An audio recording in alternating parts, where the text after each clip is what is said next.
crackers, breads, ready-to-eat meals, cheese, yogurt, deli meats, sauces, soups, everything. Ask yourself a question. What is the shelf life of a homemade batch of cookies? 2 to 3 weeks max if kept outside the fridge. Then how is it that your biscuit packet stays intact for months, even years? Because it comes with chemicals. Chemicals that extend their shelf life but reduce yours.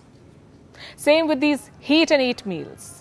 A lot of us resort to them these days, and understandably so. Our lives are busy. There isn't enough time to cook 3 fresh meals a day, so microwave meals have become common. They've replaced traditional meals, for some people at least. In India, the frozen food market is worth $1.2 billion. You know what's amusing? A lot of these ready-to-heat packets can be kept in the room temperature for months. Imagine keeping a homemade dal or curry outside the fridge for months. What do you think would happen? Now imagine the amount of preservatives that go into making these packaged meals. Same with packaged bread, packaged cakes, and everything else that is industrially packed. Salt too is a preservative. Most of the packed items, including chips, noodles and fries, are loaded with salt. It extends their shelf life, it enhances their taste, but at what cost? Salt has sodium, and consuming too much sodium increases your blood pressure, the risk of stomach cancer, heart diseases and premature death. I'm guessing for a lot of you, deli meats, cheese and bread have replaced your traditional breakfast. But is the habit sustainable? Should you continue eating packaged food even after knowing its downside? Is it worth risking your health? So what do?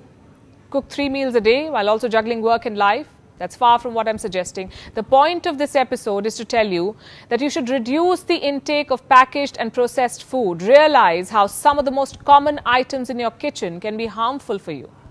Those colorful cereals that you eat every morning, they're food color, and food color has acrylamide.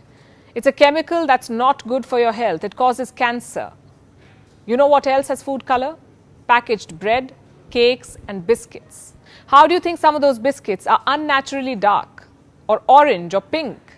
How is it that they come with colorful creams? Sure, your homemade snack looks dull in comparison, but it's safer. How many of you regularly munch on microwave popcorns? Do you know the popcorn bags are lined with PFC or perfluorinated compounds? What these compounds do is prevent oil from seeping through the popcorn bag, which is good. But when heated, these compounds break down into chemicals, and these chemicals may cause cancer. You see, we are told very little about